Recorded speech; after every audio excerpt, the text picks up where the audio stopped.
পড়ছি। এছাড়া K M Ali আজমের বিরুদ্ধে ছাত্র আন্দোলনের সমন্বয়ক দাবিদার তানভীর নামে এক ব্যক্তির পরামর্শক্রমে ডিসি তালিকা চূড়ান্ত করার মতো গুরুতর অভিযোগ উঠেছে। ছাত্র আন্দোলনের সমন্বয়ক দাবিদার তানভীর এবং কে এম আলী আজম একাধিক দিন সচিবালয়ে তার কক্ষে রাত 2টা পর্যন্ত একান্তে বৈঠক করেন। প্রত্যক্ষদর্শীদের বর্ণনা অনুসারে কে এম আলী আজম ছাত্র আন্দোলনের সমন্বয়ক তানভীরকে স্যার সম্বোধন করেন। তার বিষয়ে জাতীয় নিরাপত্তা গোয়েন্দা সংস্থা এনএসআই এর প্রতিবেদনে বলা হয়েছে তিনি ছাত্র জীবনে বাংলাদেশ ইসলামী ছাত্র। আসসালামু আলাইকুম প্রিয় দর্শক, বৈষম্য বিরোধী ছাত্র আন্দোলনের মধ্যে যে সমন্বয়কের একটি তালিকা রয়েছে, সেই সমন্বয়কের নাম কিন্তু অনেকেই বিক্রি করে নিজে ক্ষমতা দেখাচ্ছে এবং এই সমন্বয়কদের মাধ্যমে ছাত্রলীগের অসংখ্য নেতাকর্মী কিন্তু ঢুকে গিয়েছেন। তবে প্রিয় দর্শক, সত্যিই কি সমন্বয়করা আওয়ামী লীগের কাছে বিক্রি হয়ে গেছে কিনা, প্রেষক এ নিয়ে গুরুত্বপূর্ণ আলোচনা করেছেন জাহিদ ভাই। আমরা জাহিদ ভাইয়ের আলোচনাটি শুনবো। পুনর্গঠনে তুগলকি কাণ্ড ঘটছে। আমরা জানি শেখ হাসিনা ক্ষমতায় থাকাকালীন সময়ে সবচেয়ে বেশি কবজায় রাখতে চেয়েছেন প্রশাসনের যে অংশগুলো, তার মধ্যে পুলিশ আর জনপ্রশাসনই প্রধান, কারণ এগুলো দিয়েই সরাসরি ক্ষমতায় থাকার বল প্রয়োগ করা হয়। ফলে খুব স্বাভাবিকভাবেই নতুন যে সরকার এসছে ডক্টর ইউনূসের নেতৃত্বাধীন, সেই সরকার এখানে সংস্কার করবে, এটা আমাদের এক্সপেক্টেড ছিল। এবং এটার জন্য বিশেষভাবে একজন ব্যক্তি জনাব আল ইমাম মজুমদারকে দায়িত্ব দেওয়া হয়েছে প্রথম বিশেষ সহকারী হিসেবে, পরে তাকে উপদেষ্টা বানানো হয়েছে। এবং তার কর্মকাণ্ড নিয়ে নানান প্রশ্ন নানান জন তুলছেন এই ভদ্রলোকের কাজ নিয়ে। আমরা অন্তত বাইরে থেকে যতটুকু দেখছি তাতে এটা খুব স্পষ্ট যে তিনি হয় নিজে থেকে ঠিকঠাক মতো কাজ করছেন না, অথবা তিনি পেরে উঠছেন না তার ইনকেপেবিলিটির জন্য।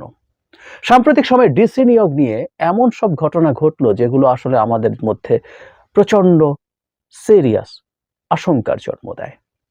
আমরা জানি মাঠ প্রশাসনের এই গুরুত্বপূর্ণ পদে ডেপুটি সেক্রেটারি লেভেলে যারা আছেন তারা পদোন্নতি পাওয়ার জন্য অপেক্ষা করেন। তারা এই অপেক্ষা করতে গিয়ে তারা নানা রকম প্রতিযোগিতায় লিপ্ত হন। একটা প্রশাসনের প্রতিযোগিতা খারাপ কিছু না, কিন্তু দেখা গেছে যে এটা রীতিমতো এখন প্রশাসনকে বিশৃঙ্খল করে, প্রতিবাদ করে যিনি পদোন্নতির কাজ করছেন, ওই পদায়নের কাজ করছেন, তাকে বাথরুমে আটকে রাখা ধরনের নানান ঘটনা সচিবালয়ে ঘটেছে গত কয়েকদিনে।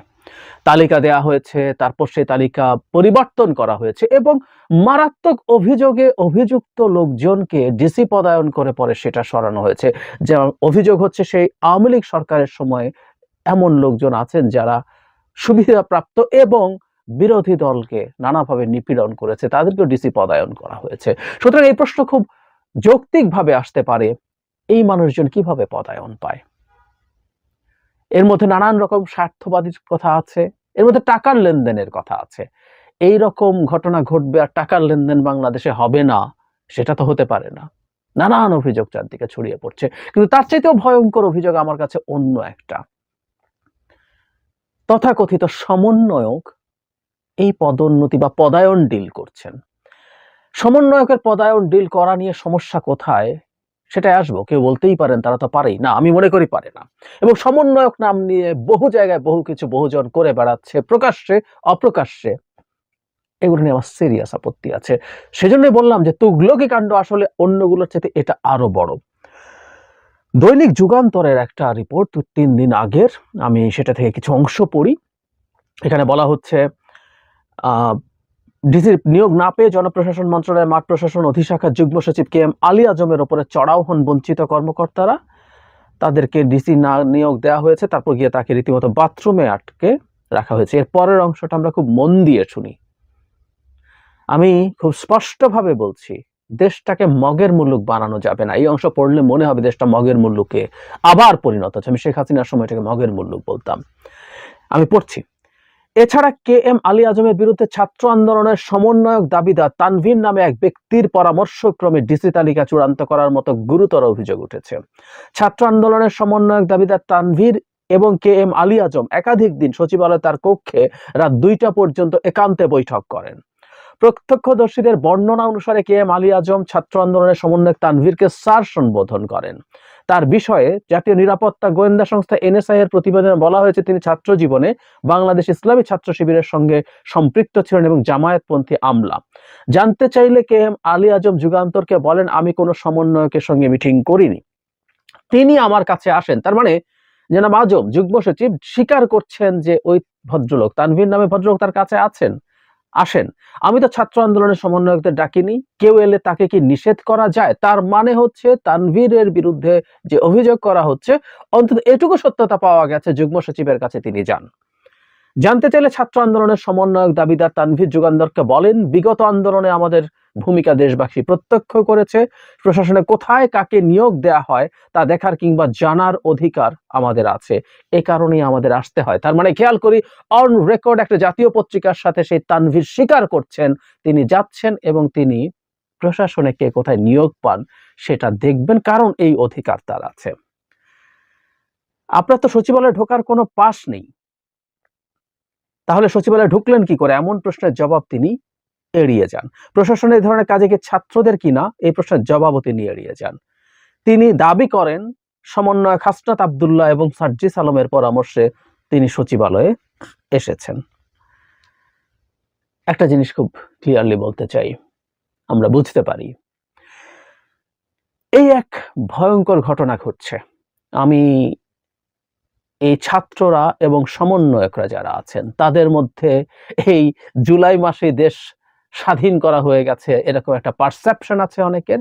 এই পারসেপশন থেকে তাদের বেরোতে হবে এবং এই আন্দোলনেও তারা সামনে ছিলেন, তারা ঝুঁকে নিয়েছেন, কোনো সন্দেহ নেই, তাদের নেতৃত্বের জায়গা ছিল, তারা মানুষকে আন্দোলনে আহ্বান জানিয়েছেন, আন্দোলনকে গাইড করেছেন। এই আন্দোলনেও ছাত্রের চাইতে অনেক অনেক বেশি সংখ্যায় ছিল অন্যান্য শ্রেণী পেশার মানুষ ছিল, সবাই তারা। সুতরাং একক ক্রেডিট ক্লেম করে আমরাই সবকিছু বাকি জায়গায় গিয়ে গিয়ে করব উইদাউট এনি অথরিটি, এটা হতে পারে না, এটা কোনোভাবেই হতে পারে না। খুব সোজা সাপটা কথা। সরকারকে বুঝতে হবে সমন্বয়ক নামধারীরা, তানভীরকে আমি জানি না, একেবারেই জানি না, কিন্তু বাকি যে দুজনের নাম তানভীর বলছেন যে সার্জিস এবং হাসনাত, তাদেরকে আমরা প্রচুর দেখি, তাদেরকে আমরা চিনি, তারা পরিচিত মুখ খুবই। কিন্তু তাদের হয়েও এমনকি হাসনাত বা সার্জিসও বহু জায়গায় যান, সেই জায়গায় যাওয়া কি ঠিক? এই প্রশ্নগুলো আসতে হবে। সরকার যদি মনে করেন ছাত্রদেরকে তারা কোনো অথরিটি দিয়ে কাজে লাগান, তাকে তাহলে সেই রকম একটা অথরিটি দিতে হবে, দায়িত্ব ডেলিগেট করতে হবে। একটা রাষ্ট্র ফাজলামো না, শেখ হাসিনা রাষ্ট্রকে ফাজলামো বানিয়ে ফেলেছিল। আমরা এখন যদি এসব দেখি এগুলোকে ফাজলামোই মনে হবে। একজন সমন্বয়ক, ধরে নিলাম তিনিও সমন্বয়ক, এখন তো সমন্বয়ক অনেক, 150-60 জন, একজন সমন্বয়ক তিনি যাচ্ছেন এবং তিনি স্বীকার করছেন তিনি যুগ্ম সচিবের সাথে বসেছেন এবং কে কোথায় পদায়ন হবে সেটা উনি ঠিক করছেন।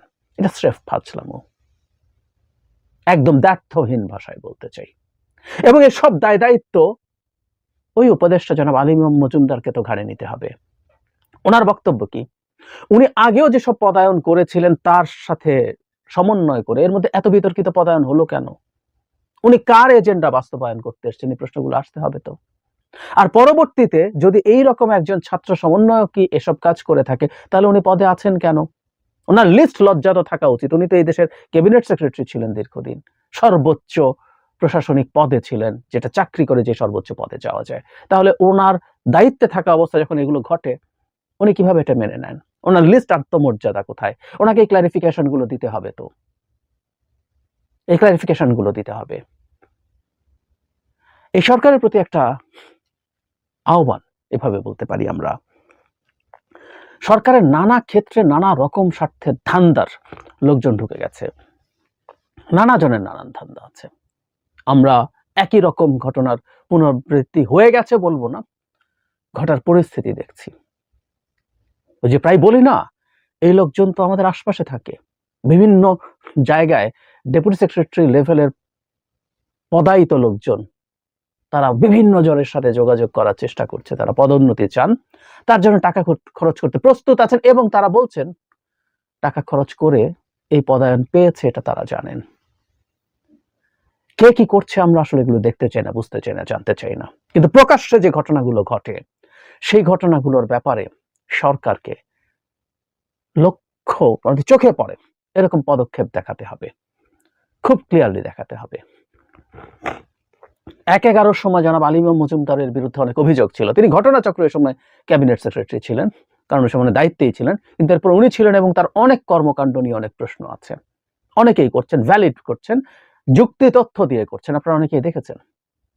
আমি ওটা নিয়ে আর বিস্তারিত আলোচনায় যেতে চাই না। কিন্তু অদক্ষতা এবং অযোগ্যতা কিংবা কোনো, এটা আরো ভয়ঙ্কর কথা, কারো কোনো এজেন্ডা এখানে বাস্তবায়ন করতে আসা, এটা হতে পারে না। তাকে তার অবস্থান স্পষ্ট করতে হবে, সরকারকেও তার অবস্থান স্পষ্ট করতে হবে। শেখ হাসিনার বিরুদ্ধে দীর্ঘকালীন ফাইট, জুলাইয়ের ফাইট না, শুধু দীর্ঘকালীন ফাইট আমরা যারা করেছি, আমরা ক্রমাগত বাংলাদেশকে মগের মুল্লুক হয়ে যেতে দেখেছি এবং সেটার বিরুদ্ধে দাঁড়িয়েছি। বাংলাদেশ আবার মগের মুল্লুক হবে, যে কেউ যা ইচ্ছা তাই করবে। একটা দেশ, স্টেট কিভাবে চলে, কিভাবে চলতে হয়, সেটার বাইরে গিয়ে আমরা কেউ স্টেট চালাতে চাইনি। কেউ কেউ চাইতে পারেন তথাকথিত বিপ্লবী সরকার নাম দিয়ে, আমি চাই না, আমি সেটার বিরুদ্ধে দাঁড়াবো। একটা স্টেট আইন বিধিবিধানের মাধ্যমে চলবে। মানুষগুলো পরিবর্তন নিয়ে আমাদের আলাপ ছিল। এখন যদি সেই মানুষগুলো দায়িত্বে এনেছি, যাদেরকে আমরা মনে করেছি যে তারা পারবেন, তারা যদি না পারেন তাদের সরে যাওয়া উচিত। একদম সোজাসাপটা কথা। আমরা উপদেষ্টা থাকবেন, আবার সমন্বয়ক এসে উনি পারছেন না বলে বা ওনাকে সুপারসিড করে সমন্বয়ক পদোন্নতি পদায়ন এসব করবেন, এই মগের মুলুক চাই না। I'll be the last person to support that. বহুদিন বলেছি, দরকার হয় উপদেষ্টা পাল্টাবে, অন্য কেউ আসবেন তিনি যদি না পেরে থাকেন, কিন্তু এইভাবে এটা আমরা হতে দিতে পারি না। শুনছিলেন আপনারা জাহিদ ভাইয়ের আলোচনাটি এবং বুঝতে পেরেছেন বাংলাদেশ কোন দিকে যাচ্ছে এবং এই সমন্বয়ক পরিচয়ে কি মানুষের যে একটা ফায়দা লুটছে। অর্থাৎ যে জায়গায় আপনি যাচ্ছেন, আওয়ামী লীগ, বিএনপি, শিবির, যে দল করুক, এখন কিন্তু পরিচয় একটাই, সুবিধাবাদী পরিচয়, সেটা হলো সমন্বয়কদের অন্তর্ভুক্ত, আমি সমন্বয়ক, এমন একটা শুরু হয়েছে। অনেকেই দেখছি আমরা যারা মাঠে কাজ করেছে এবং এই স্বাধীনতা অর্জন করার বিশাল ভূমিকা রয়েছে, তারা কিন্তু পিছে, অর্থাৎ তাদেরকে মিডিয়ার মুখে দেখা যাচ্ছে না, তাদেরকে কোনো এই জায়গায় এখন ক্ষমতা জন্য হইচই করার জন্য দেখা যাচ্ছে না। কিন্তু যারা ছিল পিছে, তারা এখন সামনে এসে বিভিন্ন জায়গা ভাগাবণ্ড করছে এবং বিভিন্ন চেয়ার তাদের ইচ্ছা মতো প্রার্থীকে দিয়ে দিচ্ছে। অর্থাৎ তাদের ইচ্ছার বিরুদ্ধে কোনো কিছু হচ্ছে না। তবে তাদের ইচ্ছার বিরুদ্ধে কোনো কিছু হচ্ছে না বিষয়টা যদিও ঠিক থাকে, তবে যেটা সমস্যা, যেটি ন্যায় সেটিও করছে এবং যাকে বসানো প্রয়োজন নয় এবং যে অতীতে জনগণের রক্ত চষে খেয়েছে, যে অতীতে আওয়ামী লীগের সাথে সুসম্পর্ক রেখেছে, তাদেরকে কিন্তু বিভিন্ন স্তরে দেওয়া হচ্ছে।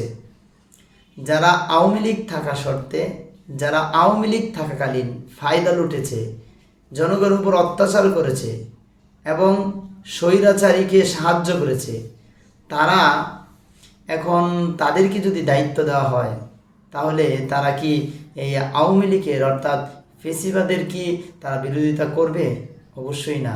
তারা চাবে যে আওয়ামী লীগকে কীভাবে পুনরায় গঠন করা যায়, কিভাবে আওয়ামী লীগকে এই যে স্বৈরাচারী করে গেছে সেগুলো থেকে তাকে কিভাবে নিরপরাধ প্রমাণ করা যায়, তাকে কিভাবে দোষী সাব্যস্ত করা থেকে বিরত রাখা যায়, এর কিন্তু চেষ্টা করবে।